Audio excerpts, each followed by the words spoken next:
Thank you, everyone, for joining us. This is 3DL Capital Management's webinar on ESG investing. My name is Ben Levine. I'm the Co-Chief Investment Officer here at 3DL Capital. Alongside me is John O'Connor, the President of 3DL. We just reached our 3-year anniversary managing ESG-focused ETF model portfolios. And to commemorate that, we wanted to launch a webinar that talks about ESG investing at the model delivery level, at the product level, and a real world life application with a focus on water technology. So 3 parts to this webinar. And again, we're thankful that you can join us. But first, we want to just talk about what we do on the platform side here at 3DL Capital. As I mentioned, we have a 3-year track record running ESG-focused model portfolios, investing in both ESG thematic and non-ESG focused ETFs that meet overall criteria that for ESG investing. And we launched this product really in response to demand from our advisor users who mentioned that they would like to have investment options where the underlying values of the investments are aligned with the values that many of their clients share, particularly values centered around environmental, social, conscious, and corporate governance type of themes. So Matt, next slide. So with us today is John Bracchio. He's CEO of Wright Pierce. They're an environmental engineering firm based up in Maine, but John's office is in central Connecticut here. I've known John since college days, and he's spent his entire career working on potable water, wastewater, and the challenges around the water industry. Yeah, and later on in the presentation, we're going to do a deep dive into the water technology, water engineering space. Right. Next slide. And then also with us is Jordan Ferris, who is the Managing Director and Head of ETF Product Development at Nuveen. By way of disclosure, our ESG model invests in a couple of Nuveen ESG-focused products. And so we're glad to have Jordan on to talk about what Nuveen does in the ESG space, as well as address kind of some contemporary topics around ESG investing. Jordan, you want to go ahead and introduce yourself? Sure. Thanks, Ben, and thanks, John. Appreciate you having me on today. Really a pleasure to speak with everybody. So again, my name is Jordan Ferris. I manage our ETF product development and product management activities here at Nuveen. As of today, we have more than 15 products in market. We have 8.6 billion in AUM across our product suite, and the bulk of that comes in the form of ESG integrated ETFs. We were one of the first firms to come to market with a comprehensive suite of ESG ETFs. And I think I'm going to talk a little bit through why that development occurred and why the products that we're able to come to market with today can be very attractive from an ESG perspective, and how they're different than some of the products that may have come to market 10 or 15 or 20 years ago, and how they're different than those products. So first, we're going to talk about what we do on the platform side here at 3DL. We, as I said, have a 3-year track record running ESG thematic ETF portfolios focused on environmental, social, and governance principles. Matt, the next couple slides are just disclosures.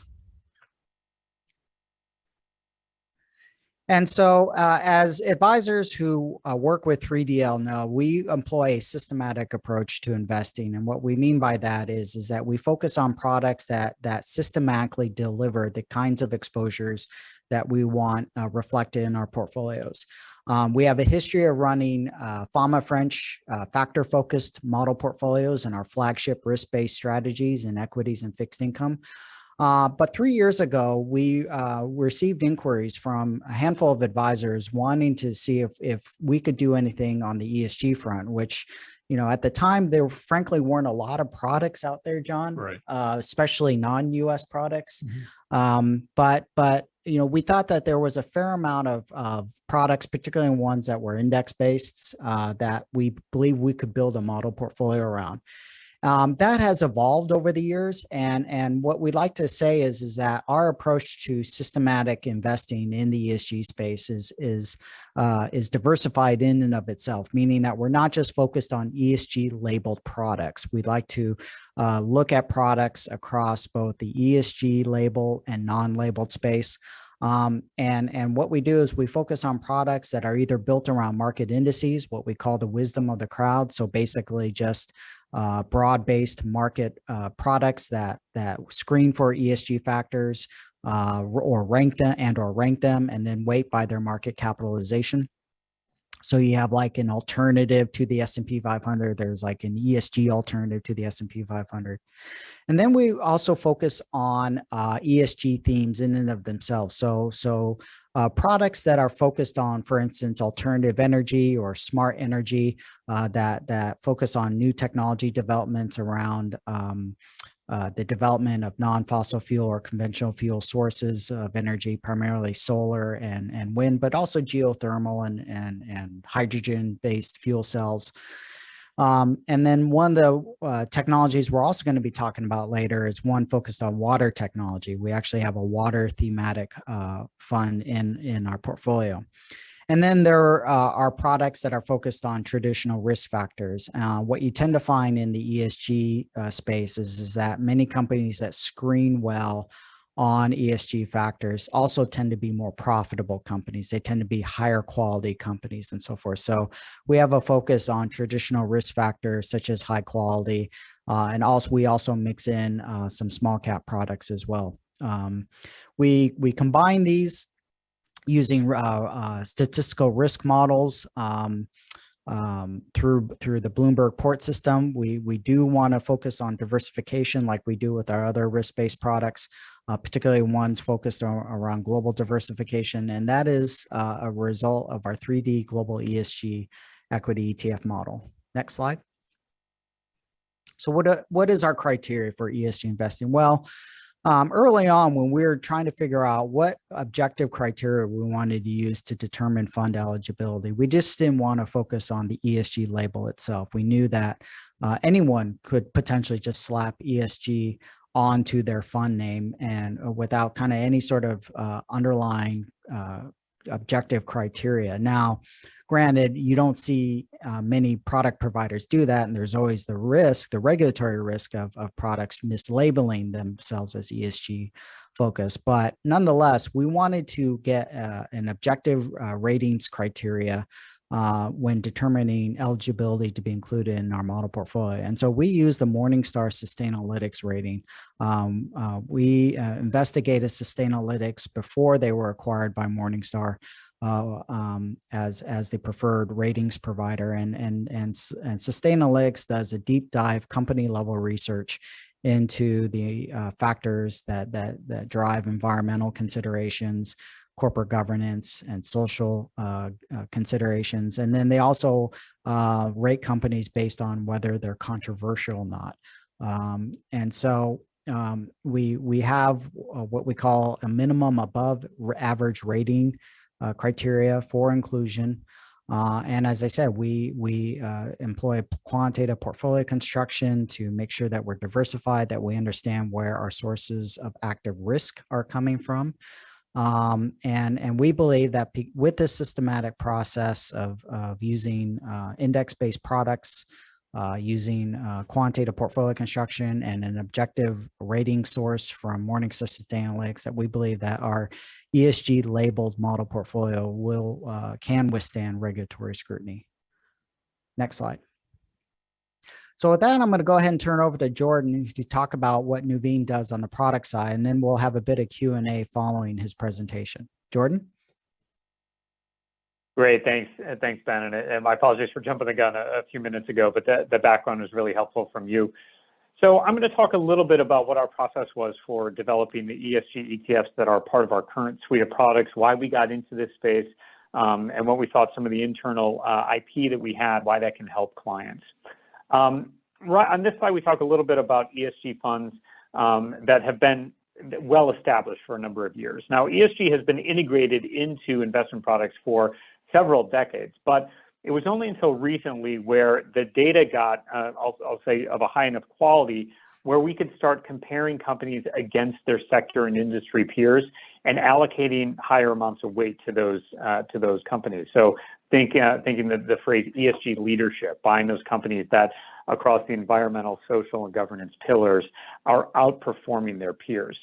If you look to products that were sort of ESG or sustainability branded 10, 15 years ago, what you had most often with those types of strategies was an exclusionary approach, where the asset manager, someone like Nuveen, would pick out areas of the market that we really didn't feel good about, that we knew the clients wouldn't want to be invested in. So you can think of maybe tobacco companies, maybe weapons companies, maybe gambling companies. And we would simply exclude those types of companies from the eligible universe, and you would be left with whatever was remaining within that eligible universe.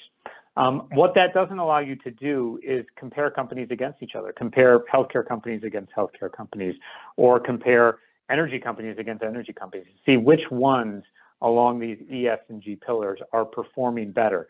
As Ben mentioned during his comments, there tends to be a correlation. The higher the ESG score, the higher the quality factor ends up being with that company. So this is a way, in sort of a non-financial way, to evaluate companies along especially the quality factor and buy better companies.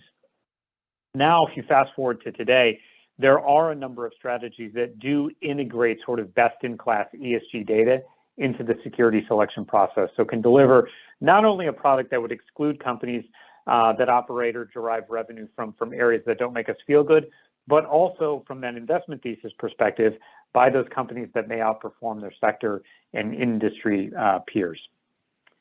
We could move to the next slide, Matt, where it starts to, this one right here, starts to line up with demand. So not only, from the product perspective, are we designing products that we think apply more effectively to what investors want out of their investment products, we know that more and more today, investors are looking to incorporate their values into their investments.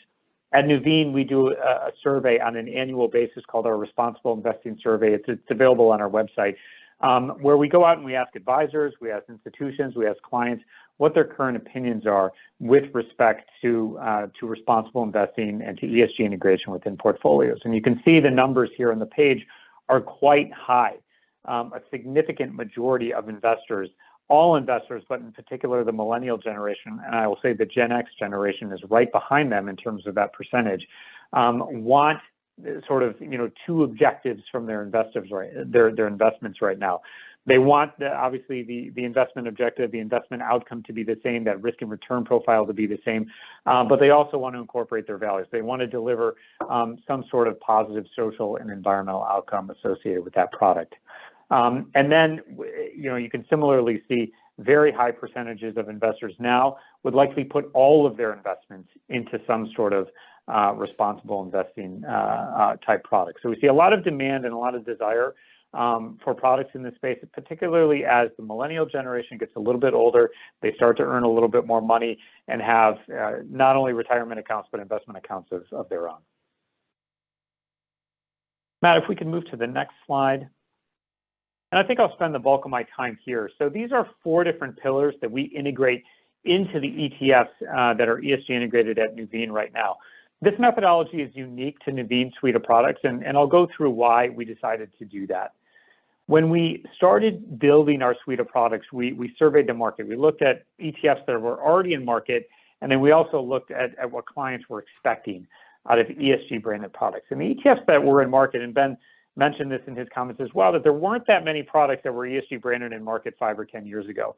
And the ones that were sort of sustainably themed were generally sector specific or very niche in terms of scope. And the few that were broader than that were sort of the building blocks of an asset allocation, actually used different data providers and different methodologies across product sets, even within the same suite. So we thought it was very important when we were coming to market to, number one, we wanted to have a consistent application of ESG principles across our entire suite. Clients are still getting up the curve in terms of education on what it means to integrate ESG criteria into their products and into their investments. And so we wanted a consistent application of principles so the clients could really understand at a deep level what they were getting in terms of that integration from our product set. The other objective that we wanted to achieve is that we wanted to bring products that were very usable, meaning they would be in those larger, we'll call them Morningstar categories. So when we get to the next couple of slides after I talk about a few things on here, you'll see our entire product suite, and it is structured in a way that very easily allows you to build portfolios like Ben has done. So we have large cap value, large cap growth. We go up and down the cap space, so small cap, mid cap, large cap. We go into international emerging markets as well in the fixed income. So you can put together a complete asset allocation using our suite of products. We also utilized what's called the Naveen Responsible Investing Team, which is a team of about 30 individuals that have expertise in ESG integration, whether it be at the asset class level, in public investments or private investments, or with our engagement and stewardship efforts. I worked closely with that team to integrate these 4 criteria into our index methodology. So again, it would be consistent across the entire suite of products. Many products that are in market today, not only ours, do include some sort of ESG rating. This is a rating that comes from an ESG data vendor like Sustainalytics or MSCI. In our case, it's MSCI. And companies will have to pass a certain threshold in terms of their ESG rating to be included in our products. We also include something called a controversy score. This is a one-time event that happens to a company that does unnecessary harm to that company or to society. You can think an oil spill, that would be a major controversy. A major data breach like happened to Equifax a number of years ago, that's a major controversy. There's an interesting correlation between controversy score and ESG rating. The higher your ESG rating is, the lower your likelihood of experiencing a major controversy. So simply by looking at that ESG rating as a criteria, you're going to avoid a lot of companies that experience major controversies and have subsequent drops in their stock price. We look at something called a controversial business involvement. Those are what I like to refer as kind of the old school screen. So that's screening out companies that derive a certain percentage of their revenue from controversial business activities like weapons production, tobacco, gambling, et cetera. And then low carbon criteria. This is unique to our suite of products, and I think it really speaks to working with an asset manager that has such a commitment to responsible investing. We've been in this space for 5 decades. I mentioned the responsible investing team that has 30 plus individuals on it. Naveen as a whole has a major commitment to responsible investing. It was this team that made the recommendation to include a set of low carbon criteria, because we know from survey that when clients see ESG in a product name or on some sort of branding, they assume it's already low carbon, and that's not necessarily the case. There are ESG branded products who have carbon footprints that are higher than non-ESG branded products simply due to the methodology. So with our suite of products, we wanted to ensure that perception was reality. So we included this distinct set of low carbon criteria, which seeks to lower the carbon emissions intensity of our products relative to non-ESG products. Matt, if we can move to the next slide, we have a very quick schematic of our index methodology and how it works in sort of a water flow effect. So we go through all of those criteria, the inclusion criteria for ESG, controversy, controversial business involvement, and carbon criteria. That leaves us with a set of securities that we can invest in. We weight them according to their market cap. And then we also will balance those securities so that the sector and country weights are very close to the sector and country weights of non-ESG benchmarks from which ours were built. So you get a risk and return profile and the look and feel of the product that's very similar to non-ESG strategies, but gives you a strategy that has a higher ESG score and a much lower carbon emissions intensity. Our equity products are rebalanced on a quarterly basis, and our 2 fixed income ones are done on a monthly basis. And Matt, I'll conclude my comments on the next slide, which has just the overview of our suite of products here. Right now we have 11 products, and again, you can see across domestic equity, international, and fixed income. You can build, a fairly comprehensive asset allocation using our suite of products. Again, a similar, if not identical, application of ESG principles across this suite of products. And as of right now, this suite has been in market for about 5 years, although a few of these products came out more recently, and is made up of about $5 billion in assets. Ben, I know we were allowing time for Q&A. That's what I'd prepared in terms of remarks. Happy to turn it back to you for any Q&A. Sure. we've written about this a couple times, but we kind of wonder whether the industry itself might be myopically fixated on, and this is the environmental component of ESG, but myopically fixated on carbon emissions, meaning that the company or the screening, the investment criteria is kind of treating fossil fuel energy like it's tobacco, to kind of use that metaphor. And one of the things that I thought maybe the reason why I'm thinking it's myopic is because that kind of then reduces the scope for economic incentives for efficiencies, for improvement, and so forth. And the example that we gave was the development of the catalytic converter in the 1970s that helped reduce the smoke emissions from combustible engines, while not giving that much up in the way of efficiency in terms of mileage and power and so forth. And we wonder that with the industry so much focused on viewing kind of sort of conventional fuel energy, whether it's sourcing or usage, as somewhat anathema to ESG investing itself, that it leaves little room, it leaves little scope for rewarding companies that actually come up with these kind of improvements from sort of a bottom-up economic incentive standpoint. How do you kind of see the ESG investment landscape evolving so that it encourages this kind of type of development, like what we saw the carburetor or the catalytic converter, as opposed to just penalizing companies for their carbon footprint? Yeah, Ben, I think it's a great question. And I thought your blog post on this, and with respect to the catalytic converter as the example, was excellent. I would encourage everybody to read that. There are a couple of things that I think of in response to this question, and it's really two stages. So we're in an evolution of people getting comfortable with ESG investing, understanding what it is, and I think the next leg of that is going to be an increase in the amount of engagement that we do to help support companies to transition in the way that you're talking about, thinking creatively about climate solutions, as opposed to just divestment or not owning the company.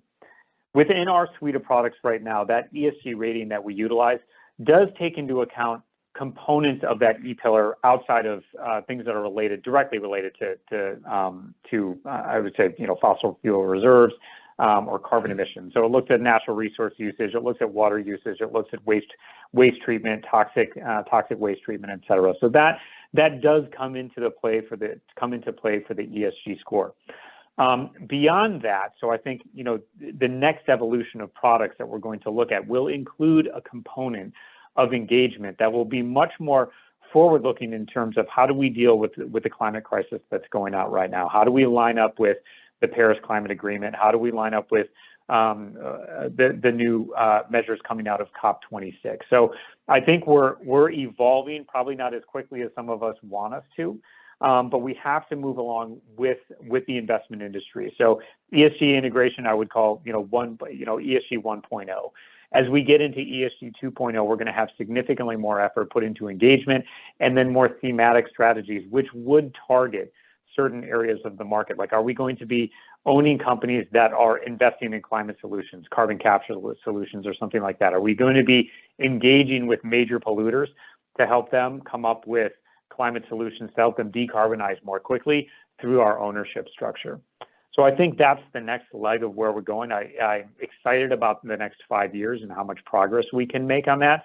But I think we do have to get to that point first via the path, which is ESG integration, ESG 101. What is that? How is it being integrated into products now before we can make the jump to the next step? I think, I like to talk of it in terms of we need to go A, B, C instead of A to C. We've got to hit the B part first so people can understand where we're headed. So I think this would be a good segue then to focus on that C, which is one area that we see a lot of exciting innovation taking place, and that is in the area of water. Sure. Whether it's sourcing potable water, whether it's increasing the efficiency of usage, whether it's transportation, and so forth. John, I'm going to go ahead and turn it over to you because I do think this is one of the more exciting and I think overlooked areas within ESG investing, which is on water technology. And it's amazing. The more I prepared for this, the more I went down certain rabbit holes and found that there was a lot more to water and water treatment and the byproducts of it than simply, what comes out of the tap and down the sewer. But as Ben says, it's an interesting area. Certainly, second to the air you breathe, it's the most important component of life. You need air, you need water, then you need food and shelter. So who we've got with us today is an expert on parts of the whole water sphere. John, if you don't mind, introduce yourself a little bit better than I did and your firm as well, and let us know what you and Wright Pierce do for the folks and where you do it. Sure, John, you did a pretty good job introducing me and our company, but so hello, everybody. I'm John Bracchio. I am a civil environmental engineer. My focus over the last 42 years has been primarily related to wastewater treatment or wastewater engineering. I am currently the president and CEO of Wright Pierce. We are a 75-year-old, what we call full service consulting engineering firm, and we specialize in municipal and industrial water, wastewater, and civil infrastructure. We do the designs, assist with construction and operations. What full service means is that we have in-house all the different disciplines we need for our project. These are multi-discipline type, very complicated projects. So we have in-house, besides environmental engineers such as myself, we have civil, architectural, structural, electrical, instrumentation and control, mechanical, engineers and design technicians, control system, computer programmers, GIS, and hydrogeologist specialists. We're considered a mid-sized company, engineering company. We have offices throughout the New England states, New York, and central northern Florida. So a little bit of summary there. Thank you very much. And in an effort to kind of level set, can you give us a quick overview of potable water, wastewater, and stormwater systems? And I mean, we see them all around us, but us laymen aren't very familiar with what's going on, behind the scenes. So water, wastewater, we're this industry that people take for granted, I guess, is the best way when it's working well. And your faucets have water coming out of them and your toilets flush and it all goes away. No one thinks much about it. But as soon as that stops, like you said earlier, John, water is, one of the most important natural resources that we have, not only to sustain our lives and grow food, but also to support our industries and economies. It's really a critical part of our social, community infrastructure around the world. And, there's still, even though we have lots of technologies and been at this a long time, the Romans did a pretty good job, thousands of years ago. There's still billions of people around the world that lack adequate, safe drinking water, adequate wastewater sanitation. From an investment standpoint, there's a tremendous market out there for products that can be delivered in an economical, sustainable manner. As far as, I guess you wanted to know a little bit about how wastewater treatment works and that sort of thing. Yeah, and I know you gave us a couple of slides. Yeah, so why don't we go to, we'll go to slide 3, Matt, of the drinking water. And this just kind of gives the basic elements of what a drinking water system or potable water system is comprised of.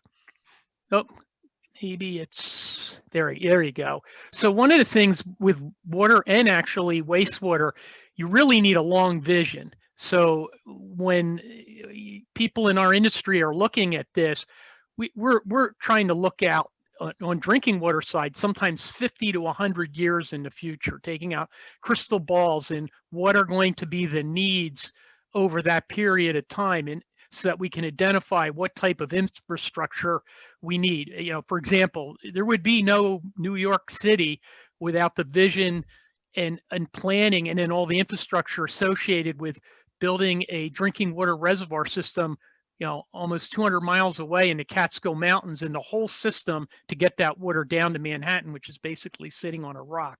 So that's a critical component, and all the aspects of that is so important to our water supply, to have that vision. The source and supply. So that is reservoirs that might be built with dams, surface water reservoirs, rivers, lakes. Groundwater is a huge source for a large part of our country. And then in our coastal areas, increasingly, we're using the ocean salt water, especially in some very arid areas and arid countries around the world, using the oceans with high level, very costly and power intensive desalination. And so there's all kinds of treatment facilities out there, water treatment. The technologies that are used are based on the quality of the water source. Each water source has a very specific chemistry in issues associated with the water source, and you have to match the technologies. There's not like one technology that does it all. There are dozens of technologies, and you have to apply them properly, and there's manufacturers of all those. Then ultimately, in a municipal system in particular, and I guess in industrial systems, you have extensive systems to distribute that water out to the homes in the cities and towns, or through the factories, which includes pumping, storage, and sophisticated piping systems. I think if you go to, let's see, another slide 6, just shows a schematic of a typical treatment plant. So a surface water treatment plant, from a surface water that's a pretty decent quality, let's put it that way, doesn't have a lot of issues. Typically, a water treatment plant can include some sort of what we call flocculation, where we add different types of coagulant chemicals to clump things together to increase their specific gravity, a sedimentation section to remove those solids, and then per federal regulation, surface waters typically have to be filtered through different types of media, again, depending on the quality of that water. Ultimately, disinfection to control pathogens, and there's a couple ways to do that, or several ways. And then often, because of the, we call aggressiveness of the water, alkalinity or pH, we do corrosion control and we adjust that based on the chemistry. And an example of why that's like really important, Flint, Michigan. So Flint, Michigan, you know, all the lead issues we've heard about was they weren't doing their corrosion control properly when they switched water sources and the water chemistry changed. And I mean, there's like 800 major utilities around the country that have lots of lead service lines in their system, but most of them are able to control that lead contamination through their corrosion control systems. If we go to, let's see, on the wastewater side, go to slide 2, Matt, if you could. So on the wastewater, similar to the water, there's long-term planning. Typically, our planning there is not quite as long as on the water side, at least for the treatment systems.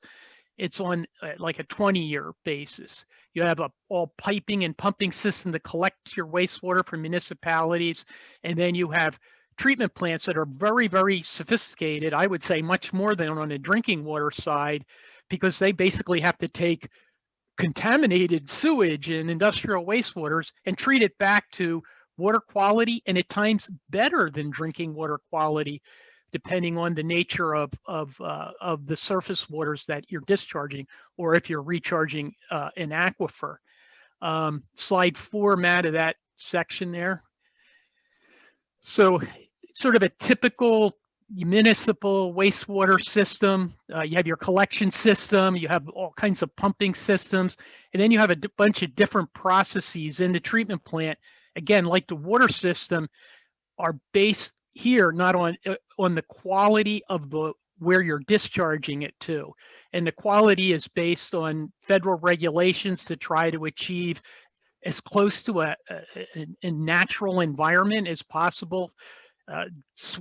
Swimming, fishing, contact activities, that's the long-term desire, and to get things back to their natural state. And this is kind of an oversimplified version of what some of those components are. And then with both water and wastewater plants, a big issue, tons of technology, equipment, sustainability, carbon footprint, all some of the things you were talking about important with your ESG funds, is getting rid of residuals. And I could talk for days on all the issues associated with that. So I think, I don't think that's an interesting subject to kind of delve into.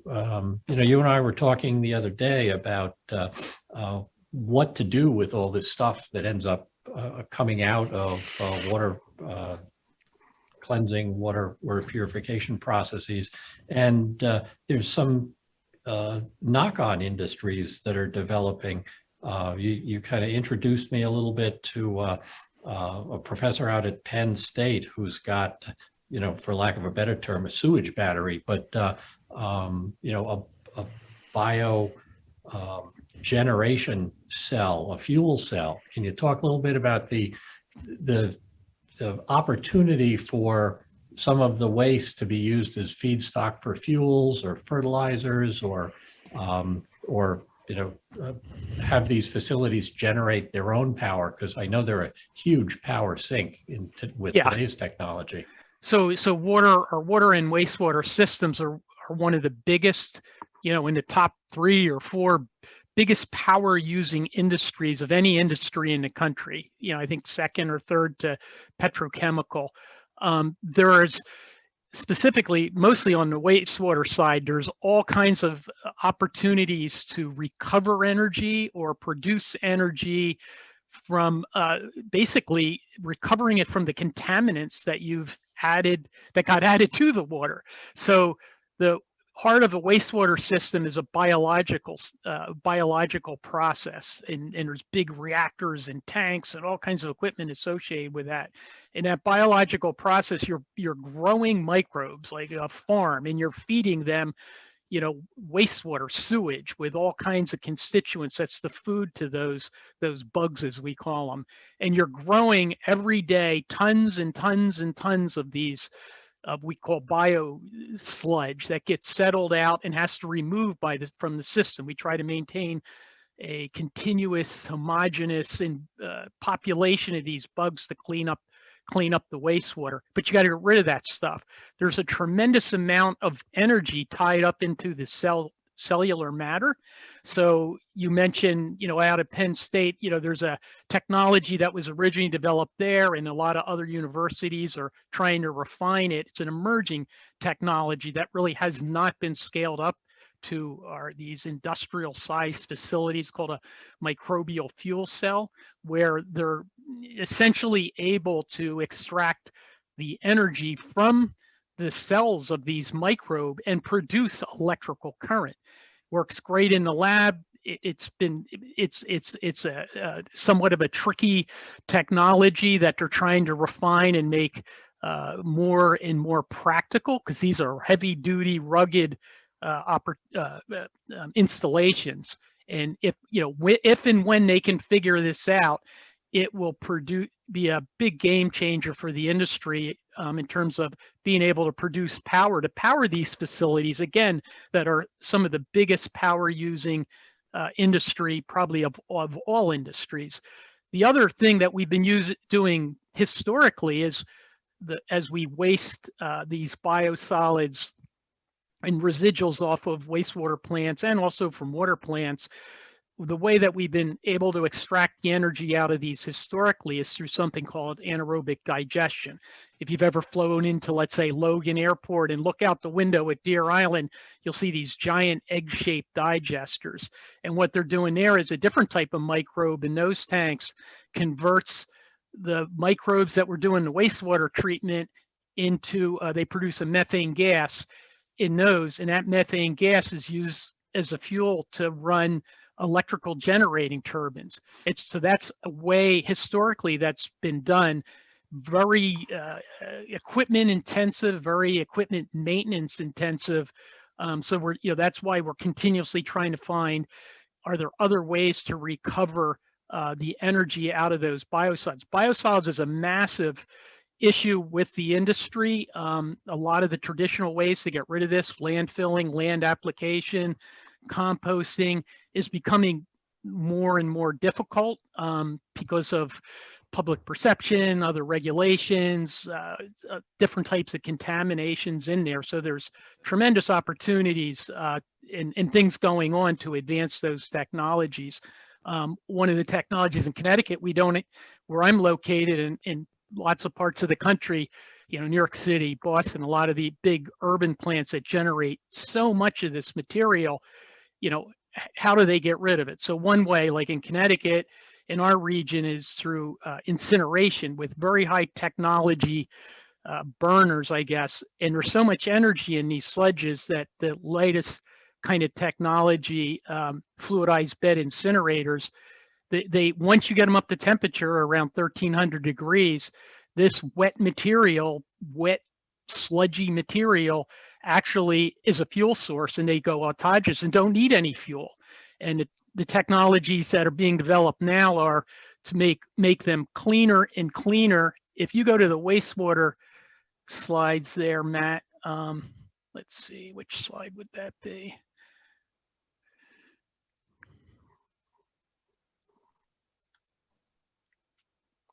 If you go to slide 9 of the wastewater. So the picture we're going to show is an aerial of a treatment plant that includes one of these fluidized bed incinerators. The technologies that are being developed now are to make the emissions out of those. So way up, this is in Cromwell, Connecticut, but way up in the upper left-hand corner, there's a building there where we engineered with a manufacturer of the equipment, a fluidized bed incinerator, but with more stringent requirements. That one has very high requirements for mercury discharge, CO2 and nitrous oxide. You were talking about carbon footprints. I mean, this is like the Prius of incinerators. Some of the larger incinerators around the country are able to take the waste heat off of these autogenous, self-burning, continuous burning incinerators and use that waste heat to run cogeneration facilities. So there's all kinds of, like, I guess I would say, adjacent industries that provide the equipment and the parts and pieces that allow for these kind of sustainable ways to utilize the biosolids from these type of facilities. So I don't know, that was not a very concise answer there, but I could go on and on. It's fascinating though. Like you said early, most people are just looking for something to come out of the tap or go down the toilet and aren't paying attention really to what's happening behind the scene. Quick question on the other end of the spectrum though. I mean, we're all becoming familiar with the rings around Lake Mead and Lake Powell right at the moment, and the droughts out west. But even here in the east, I know Long Island, Florida, most coastal population areas that get a lot of their drinking water from ground sources are starting to run into problems. Correct? How do you address issues with salt water coming out of people's taps or brackish water coming out of people's taps in Florida? Yeah, so yeah, that's another super loaded question there. So as I might have said earlier, and actually I have a slide, but we don't need to put it up. Water is a recyclable, the most recyclable natural element. If you remember the water cycle from fourth grade science class, how water evaporates, forms in the clouds, and rains down into the rivers, lakes, groundwater back in the ocean. And really, a lot of water issues are related to water management, using technologies to most efficiently use, produce, and then recycle the water. So now a huge emphasis is on water reuse. So you talked about out west. That's a big emphasis out there. Conservation is obviously an issue, but water reuse technologies. And there's all kinds of things that basically use the water, collect it, now it's wastewater, treat it to an extremely high standard, and then reuse it in some manner, either recharging an aquifer. You talk about Florida. If you drive around Florida and on the side of the road, you see construction with purple pipe. That purple pipe is reclaimed wastewater that's been highly treated to use for irrigating, you know, orange orchards or golf courses and that sort of thing.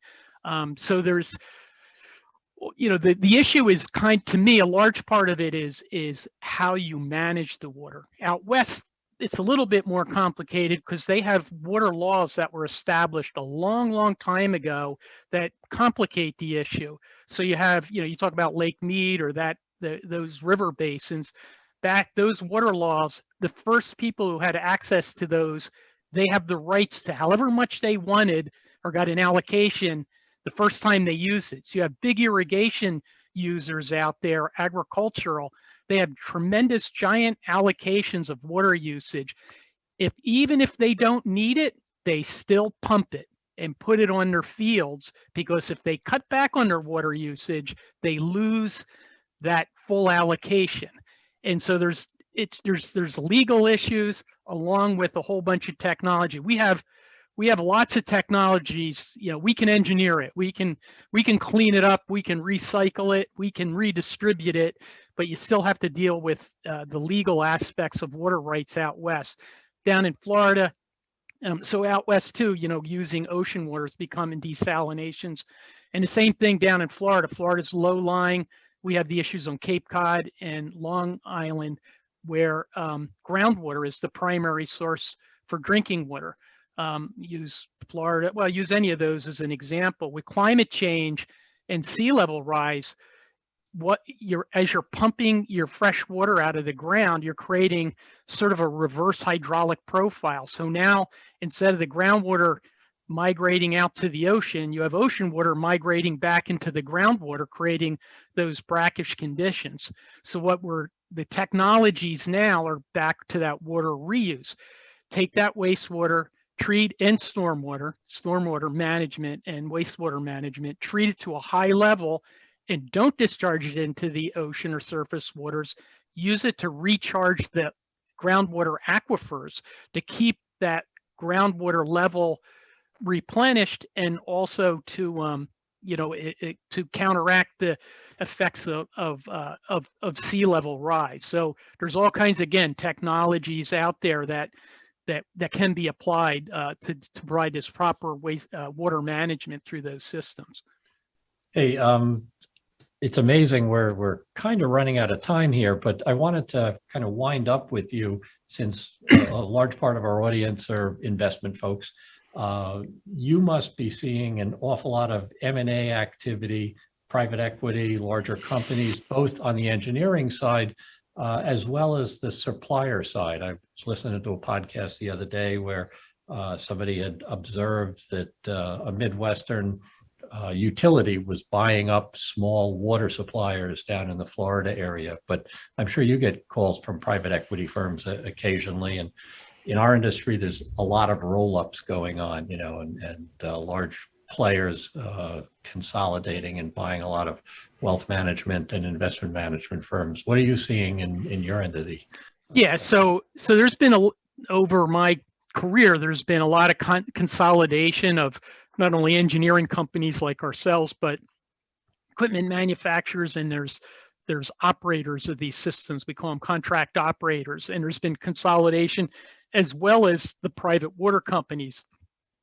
So a good example, like what we're seeing over the past couple of years, is a massive increase in those types of consolidations, and there's with a lot of investment money either behind that, with big companies buying other big companies, or investment management or banking or venture capital funds going out and packaging groups of engineering or manufacturing companies together, repackaging them and selling them off after a few years. And we're seeing a tremendous flurry of that. There's not one week that goes by that I don't get an inquiry about whether we want to sell our engineering firm. And this morning, in fact, today, I got an email of 4 new acquisitions that I wasn't even aware of. And this has been going on just at a much higher frequency over the past few years. As far as private water companies, yes, there is consolidation. There's a lot of small water companies out there that were private companies when, let's say, a community first was developed or whatever. Somebody came in, private company, and provided, their drinking water system. With our more sophisticated technologies and regulations, a lot of these little utilities really don't have the wherewithal to keep up. And so there's been an opportunity, larger water companies to buy these up. So, like in Connecticut, we have Connecticut Water, private company, bought up a lot of water systems. Up in Maine, where we do a lot of work, Maine Water would buy up a lot of systems. Well, both of them got bought by, and maybe it's the firm you're talking about, San Jose Water Company, who now owns all those systems and is apparently one of the biggest private water companies. The other place that we've seen a lot of consolidation is what we call in the operations water service sector. There's some big players in that industry. One company that we do work for on the engineering side called Veolia out of France. They're the largest provider of water and wastewater, not only operations, but sort of one-stop shopping, equipment, operations, construction. They'll provide everything, investment funding, everything. And so they're the largest in the world. They just bought the second largest in the world, which is called Suez, I think, for about $15.5 billion or so. And I know, like, Veolia themselves has been buying manufacturing companies. I think they own over 350 to 400 different types of equipment manufacturing companies. Again, to try to provide, consolidating and providing this one-stop shopping. And I know this Suez Veolia merger they're still kind of sorting it out, but that's one example of a big one. On the engineering side, there's a lot of big engineering companies, just again, scooping up, buying engineering firms all over the world. So that's, we're seeing lots of activity. And again, I could many examples of what's been going on in that regard. Well, thanks so much, John. This has been great. As I may have mentioned early on, this is our first investment meets the real world. So you're our inaugural guest, and so I'm sure there's a dinner and some beers associated with that down the road. But really appreciate your time and expertise here. Jordan, really appreciate your time as well. And as always, Ben, these are very interesting. I would encourage folks to come to our website. We'll put links to the decks, the slide decks that we saw, and the slides that we didn't use, as well as, a link to Nuveen and to Wright Pierce, so that people can find out more about our guests and the topic at large. And with that, you want to take it home? Yes, thank you again for joining us. Be on the lookout for future webinars. Hopefully we can have more guests like John come on board to kind of give us a link to the real world from the investment side of things. Okay. Thanks, John. Thank you.